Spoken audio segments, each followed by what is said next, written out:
Why journalists are not getting PR jobs and how to fix that. We got some tips and info for you right now. Ready or not, here they come.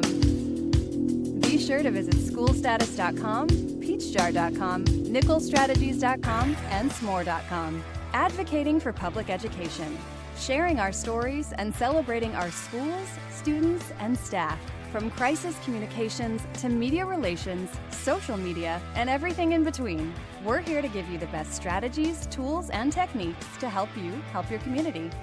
Welcome to the School PR Podcast, brought to you by Peach Jar, School Status, Nickel Strategies, and Smore. Love 'em or leave 'em. Here's your hosts, Matthew Jennings and Ryan Ferran. Yo, we are here. How you doing, Ryan? Doing great. How about you? I'm doing fantastic. Yeah, all things considered, doing really well. You're always doing fantastic. What is not to be fantastic in the life of Matthew Jennings? Right? I mean, come on. We're in Southern California. It's gorgeous weather. It's a beautiful day outside. I won't say the actual date because who knows when we'll release this, but we're headed into a weekend and it's just everything's good, man. Hey, 3 years into it, you're learning how the podcast works. Yeah, it's totally cool. It's September 12th, Friday right now. There you go. Although, at the beginning, I told you we're going to use video and you're still dancing. I know, man, because you got to, if we're going to be on screen, let's do it. Right? Wow. Come on. There you go. It's Friday. It's a good day. It's always a good day to be here with you on the School PR Podcast. Today, we're talking about how we make it a better day for some of these journalists who are looking to make the transition that we have made once upon a time from, at least I have, from journalism to school PR or any public relations job, really, for that matter, or any PR job in a government agency in particular. And I sit on a lot of panels, hiring panels over the years, and I've definitely seen some themes. And I know you have sat on a lot of hiring panels and have helped districts hire. It's something I actually really enjoy to do, and I've done it a lot. So I do it with my interns and all this sort of stuff. So I have some insights that I think will help people get a lot of money, because I feel like people are missing out on a lot of money because they are not understanding the role, the position they're going for, and what's the difference between being a journalist and a PR practitioner. So, one of the first things I think I would say is you're going to always be asked about crisis communications. That is one of the standard questions that I would say 9.9 out of 10 times, if you're in an interview for a PR job, at least at a government agency, for sure a school district, they're going to ask you about crisis communications. Totally. Agreed, Matthew? Absolutely. Yeah. And they might even put you through an actual work-based scenario. Most likely they will. A good interview is going to put you through some kind of a work-based scenario where you're going to have to actually create materials or messaging around that, not just sit and answer questions to a panel. For sure. And then oftentimes you're going to defend the route you took to the panel. But yeah, definitely. And that's what districts should be doing. At the very least, though, they're going to ask you about your process during a crisis. How are you going to communicate? Who are you going to communicate with first? Who are you going to talk to? Why? What are you going to put out? And so the journalist lens, typically, at least old school, comes from the objective journalistic lens. And the answer is, I'm going to gather all the facts before I send anything out. And I want everyone to know, I got to get all the information, and then I'll send it out. And that is 1,000% the wrong answer. I also wish more journalists were still like that in real life in the journalist side of the house. It seems like we kind of just start shooting stories out there without getting all the facts straight, and the media gets all spun up and hyped up, and the public, as a result, gets all spun up and hyped up, as we've seen in some recent events.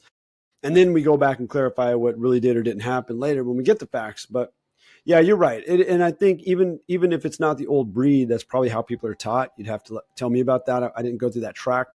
People are probably still taught that way. And so they come into the interviews thinking that's the right answer. Right. But you're 100% right. And that's why I put that caveat on old school journalistic objective, because that is how, and there's still some universities and training like that, but There's some that I call it cause over craft, that, they're putting their social cause over the craft of journalism, which should be objective. And it's just that has gone out the window more and more lately. But there are still some really good trained journalists that are objective, like to gather all the facts before they put them out. Yes. And that's when they're doing a story on your organization that may not be positive. That's the approach you hope they take. Yes. I love it when a journalist does that. Right. Before they look into the story, when they do their due diligence before they just come talk to a parent, and then they put it on the news. And I proposed a session last year about off the record with media relations, and how to, at least try and talk to them and provide information. And then at the very least, you can beg them, look, just do some due diligence before you bury this person, because there's a lot more information that you're not getting. Totally. Anyway. And we see eye to eye on that off the record and background. Yeah. Quite a bit, I think. Getting back to the point, though, so that is the incorrect answer. If you're saying, I'm going to gather all the information, I'm going to get all the facts, and then I'll send something out, that's not right. That's not what we do in school PR. That's not what you do in PR. It's not what you do. I understand that's what you know what we should talk a little bit about, Ryan, and I don't know if you're planning on taking that one step further, but we should talk about the why behind that. Why that doesn't work in school PR. 1,000%. That's what I'm about to get to. Okay. But yeah, why you can't do that is you have something happening at your school, in your district. There's a lockdown, and you don't have time to gather all the facts. You do not have time to get all the information.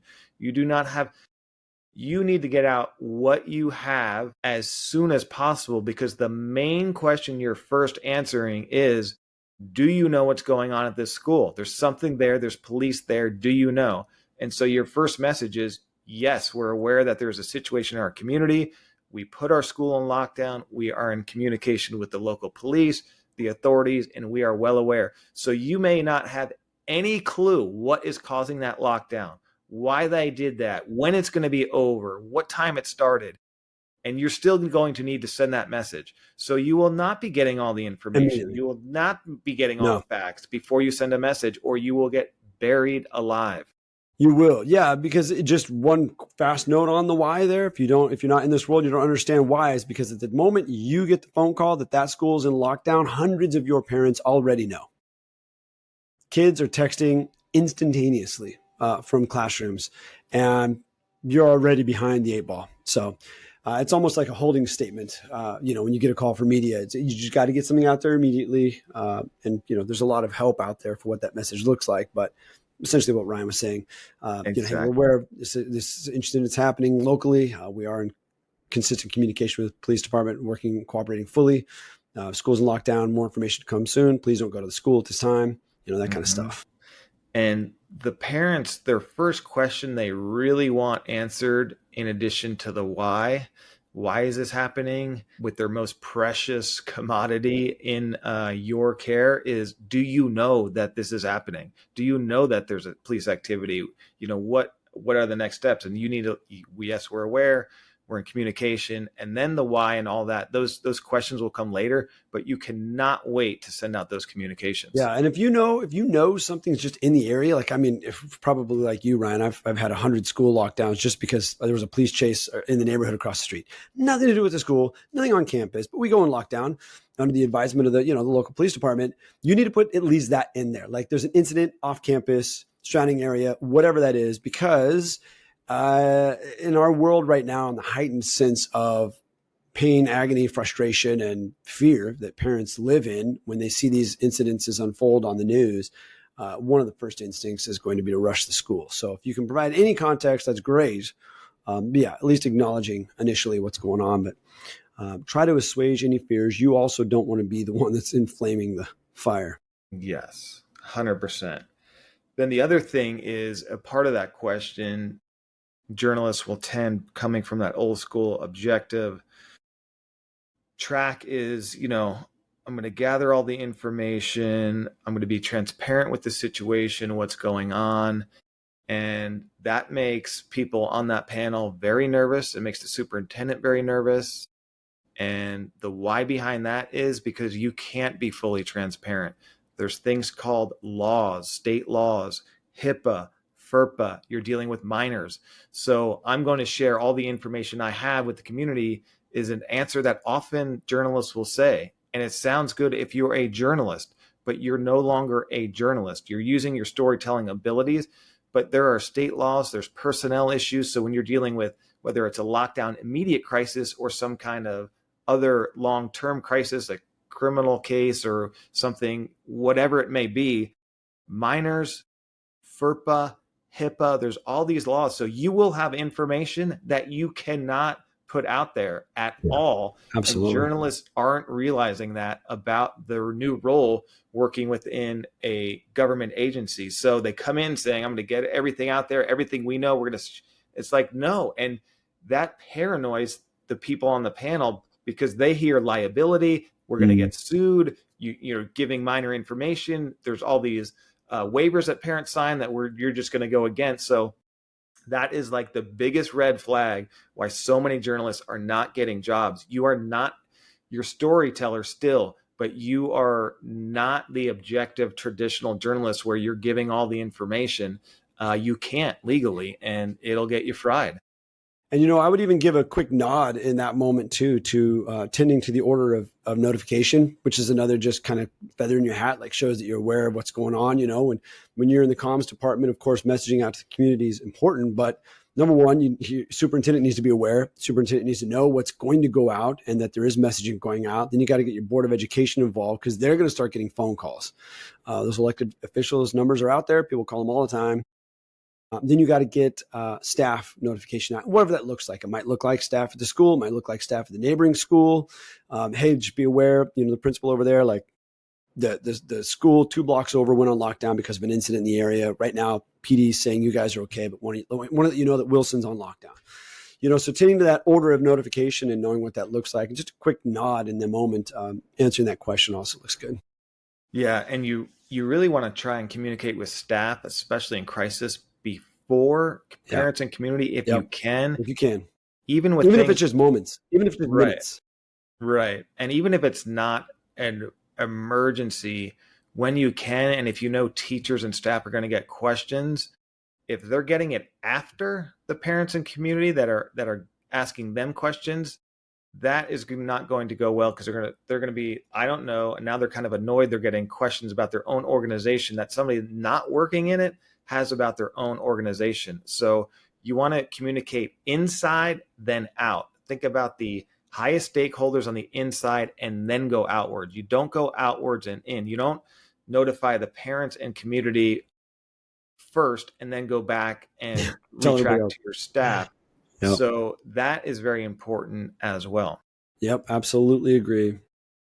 You know, another thing I see with journalists, Ryan, and this is kind of a pivot, and so if this is jumping ahead a little bit, that's okay. But another thing I've seen on panels that I've been on and with journalists coming in, and this is pretty consistent, is just the way they dress. You're not going out to, you're not going out to like interview people for the day. You know, we're not casual. We're not doing tennis shoes. I'm not saying you have to come in with a tuxedo on, but you probably need to elevate your look a little bit in your presence, a little bit more than your daily grind when you're going out there on the beat trying to get the story where you're just trying to be comfortable in the sun, right? Like this is not that kind of a thing. So I've actually seen that consistently enough that I think it just needs to be said. Think about the way you're presenting yourself. Think about, your look and your fit that day, and just put a little extra effort into making yourself look like, the executive position that you're going for at the district. Dress for the job you want, not the job you have. Yeah, good call. You're 1,000% right. So while you may t-shirts and shorts may be fine for, if you're a local newspaper reporter going out to the beach to do a story, that's not the job you want. That's not the job you're interviewing for. And you're 1,000% right. How many times? I'm almost numb to it. But people coming in without a suit on. I've seen t-shirts and shoes, just like you just said. It is insane. Or they're coming in with a polo shirt. Yep. It's like, what level? Do you want an internship, or do you want to be the spokesperson for this entire district of our superintendent, our Board of Education? Because, after you've been here for 10 years, you can wear a polo shirt, but we don't know you. And you have to have the impression that you're suited for that job, but you're 1,000% right. Yeah, especially if pay attention. Like if you're a journalist and you're covering the district or you've gone to board meetings and you see how people are dressing, that's how you've got to dress. So look up at the dais, look at the leaders, the superintendents. I mean, I've been in districts where tie is not an option. It's a mandatory thing. And, to be honest, I was okay with that because at any given moment you could be on the news. You got to put your best foot forward and remember that, like Ryan just said, solid gold right there. You are representing the entire district, the staff, the brand, the culture, all of it. And all go through you. So even I'll see people wear a suit but no tie, and it's like you haven't earned that right yet to take off your tie. You just haven't, and so it's perception.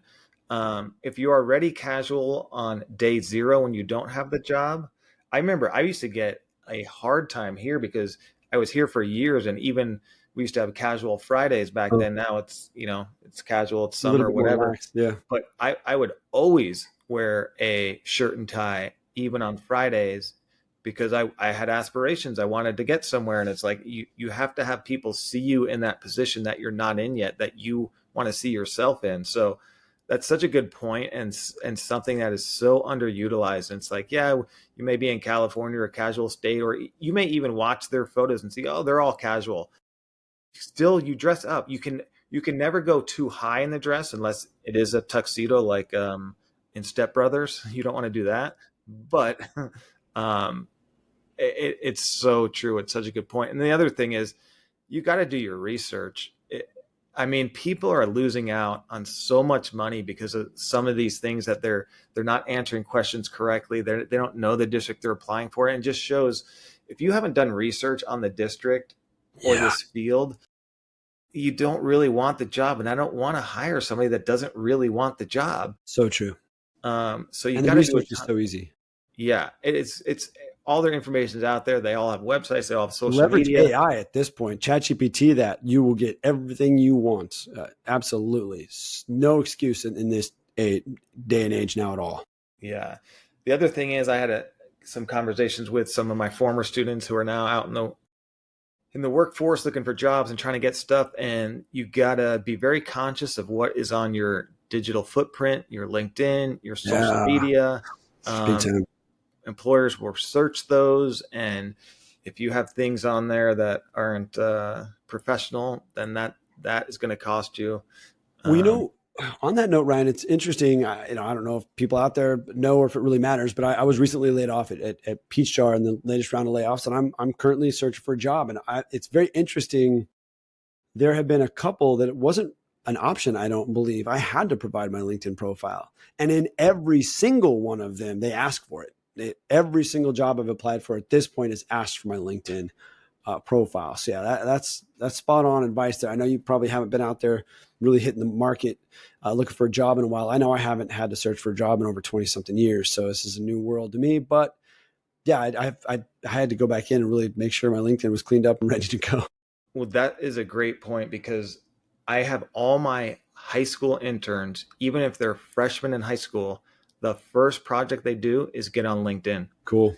And they don't understand it. They're not sure what LinkedIn is. And then when the alumni come back, they talked about how powerful LinkedIn was, how they use it for networking. One of my interns talked about how when he was applying for a job, he found his to-be supervisor on there and saw kind of common interest and was able to kind of use that as smart networking. And during the conversation, downtime could talk about the common ground that he saw that they both had via LinkedIn. Fun.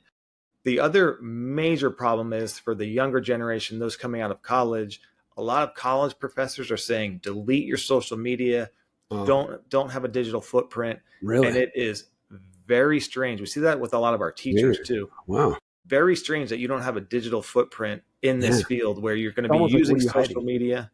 What's that? It's almost like, what are you hiding?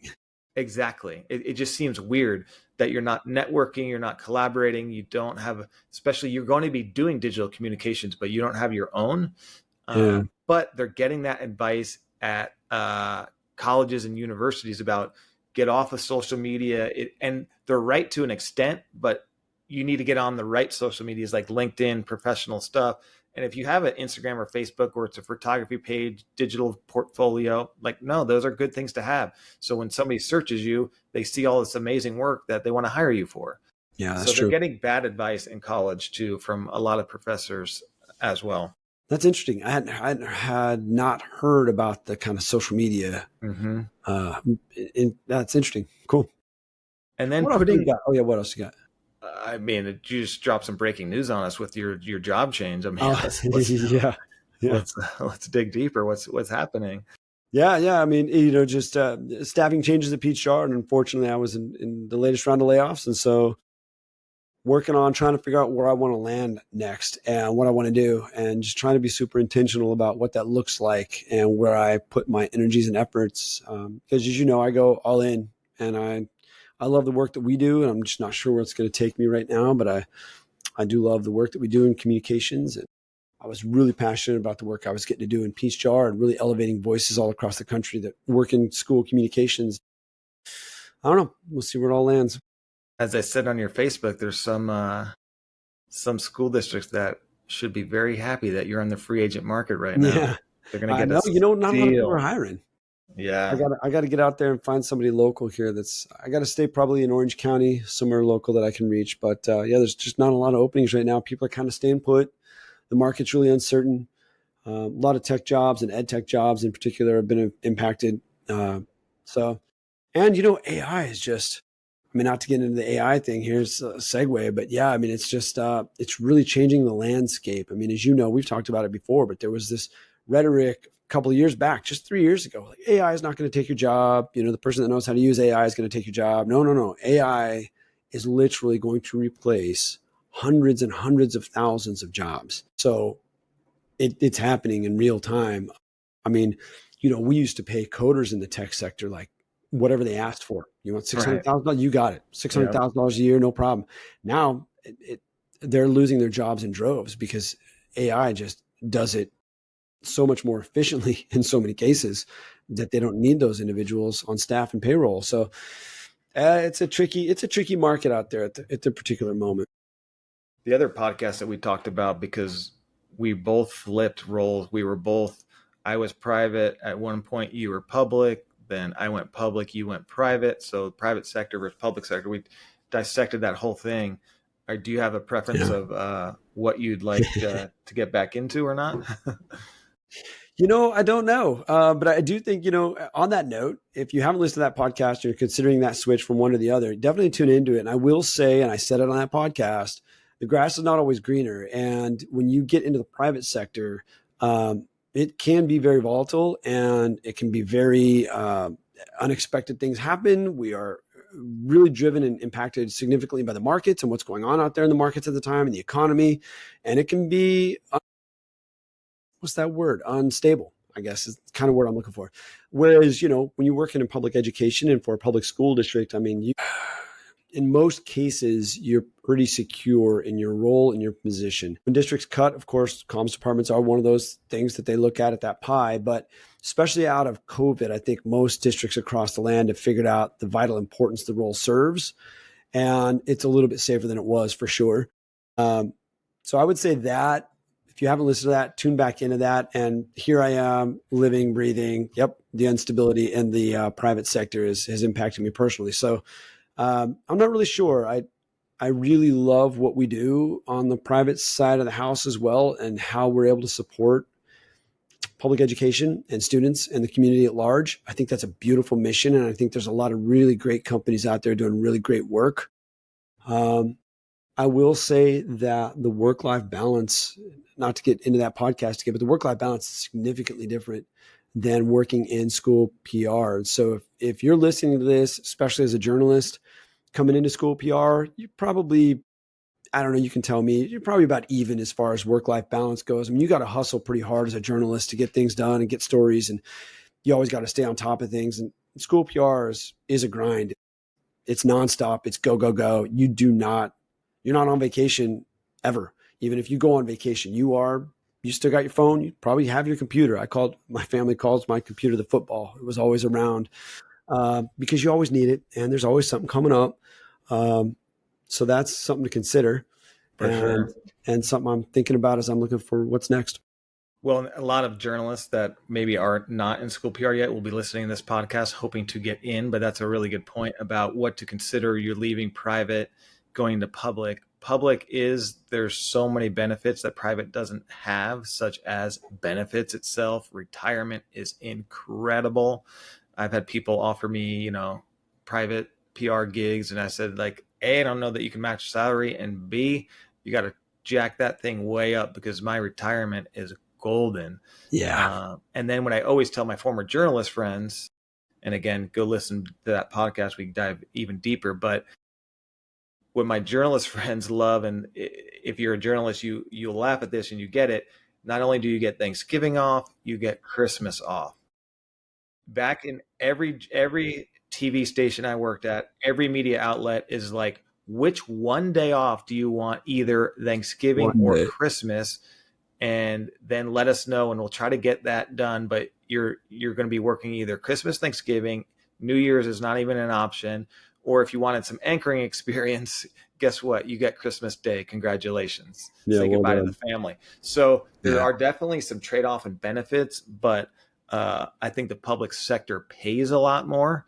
It's more consistent. It's more consistent. It is reliant, though, on state funding. So when the state's doing well, your district's doing well, you'll get raises. When the state is broke, you're broke. There's a direct correlation. Unlike the private sector where the state could be broke, but you're killing it. And totally crushing it. It's totally irrelevant from the state funds. But it is, what district you land with, what company you land with really dictates it, because we all have similar jobs. But if you have a great boss, a great board of education, your job is 10 times better than the person doing the same thing 2 towns over. They're miserable. So you got to do the research on where you're working, the community, and that type of thing. But there's so many benefits in public, but private too. Like a lot of private, you can work remotely. You have flexibility. If you want to work a Saturday, you can. If you don't, so there's a give and take for sure. Give and take, pros and cons for sure. The point is, for these journalists that are listening that want to get PR jobs, especially with government, school district, any type of agencies, you got to do your homework. It is you will make a fantastic PR practitioner. The field of school PR is filled with them. Yes. I'm biased towards them. I used to be one. You will make a very good school PR practitioner, but you need to adjust your strategic thinking a bit, and you need to do your research. I almost feel a little bit like I'm doing you so much of a favor, cut us a check on the back end. But you also, the one thing you can't teach is ambition and drive. So if you don't want it, we're giving you so much golden information. There's so much, like Matthew said, you can use AI to practice for interviews. We have over 100 podcasts. Any question you'll get, there's information now via our podcast. There's blogs, there's websites. There's a million things. There's conferences you can attend. So if you want to get into this field and you're ambitious and have drive, you will get it. If you're kind of lazy and just showing up and doing the bare minimum, you won't. And people will see through that. So if you do your homework, you do your research, you talk to people, and I know people that they reach out, they see me on a panel, they'll reach out and ask me questions and what's the big difference. The other thing too is, and I've said this in previous podcasts, but for journalists to realize, you really want to focus your thinking transitioning into a public agency or a school district specifically about what keeps your boss up at night. Mm-hmm. What are those things? And if you can help them through a crisis, you know how to manage that. So if you don't know how to do that, and you, as a journalist, you probably haven't done that. You've been on the other side asking the questions, but you need to flip the role. And then what are the major issues in education? As Matthew said, you can chat GPT that, you can Google that, and it's going to tell you declining enrollment. So if you can help a school district solve enrollment issues, which is funding, you're going to be a much bigger asset. If you can help your school district, your potential employer pass a parcel tax or bond measure, bringing in millions and millions of dollars, you're going to the top of the hire list. But you need to know what those are, how to get those passed, and really study those things. So there's things out there that move the needle more. And those are them: graphic design, website, all that's great. But you're going to catch the superintendent's ear when you're talking parcel tax, bond measure, increasing enrollment, and crisis. Those things will get you hired. So true. Absolutely. Yep. Solid advice, my friend. And if you're looking to hire, I got a guy named Matthew Jennings that is the man. Hey, look, there's hundreds of people I could have picked to co-host this podcast with. Hundreds. But I know you know your stuff, and that's why you are on the School PR podcast. Nah, I appreciate it, man. All right, I'll put you down as a reference. Please do. I mean, I won't send them the clips where we get into it and we have heated conversations and greatly disagree. Yep. But you know your stuff and you do know what you're doing. I'm surprised you've lasted this long on the free agent market, to be honest. Yeah, I really haven't worked real hard yet I'm taking a pause. That's good. I do have to start working it out though. Like I don't have infinite cash funds here. So I'll have to start working out the details, but I did just kind of press pause. And I'll be honest, like it took me by surprise. Now's the time to pause. Because once you start working again, there's no pause. No pause. Yeah, it took me by surprise. I wasn't prepared for it at Peach Jar. None of us that were impacted by it were. And it just straight on. It's like, hey, if anybody else is in this position or going through this position or whatever, just so you know you're not alone. I wrestled with losing something I really loved doing abruptly, unexpectedly. It was a tough transition for me. So yeah, I just kind of paused and really trying to be super intentional, like I said, on what's next, figuring out what that looks like. Yeah. I did a podcast too, maybe a year or two ago. I do some coaching too. If people want, how to get that next job, what are the things I should study? Who should I follow in the field? What conferences, what webinars should I go to? How do I write a cover letter? What things do I put on my LinkedIn? What do I not put on my LinkedIn? Reach out. Happy to work with people. But a lot of people that could be in this job, and this is why we're doing this podcast, are missing out on a lot of money and opportunity because they're not answering questions correctly. They're not doing the proper research, and just a little bit of effort, a little bit of education, and they could be getting really great jobs with really great districts, really great agencies. But I see it time and again where they're just missing the mark on some of these questions and answers and strategies. For sure. Yeah. Right on. Hope this helps. All right. Send us 20% when you get that job, and send us a gift basket. Check us out on social media, Facebook and all the like. Matthew, we have an email address too. Oh yeah, we have the email address. Do you know what the email address is? No, something about School PR Podcast. Yeah, I think it is schoolprpodcast@gmail.com. There it is. We appreciate it, Matthew. We appreciate you. Hi, brother. You too. And we'll chat soon. See you. Be sure to follow the School PR Podcast on Facebook, Instagram, and X, where you can find additional resources and highlights from the show. Please like, subscribe, and all the fun stuff. And most importantly, without our sponsors, this podcast doesn't exist. Please visit schoolstatus.com, peachjar.com, nickelstrategies.com, and smore.com. Until next time, keep learning, inspiring, and making a difference. Thanks so much for your support of the School PR Podcast.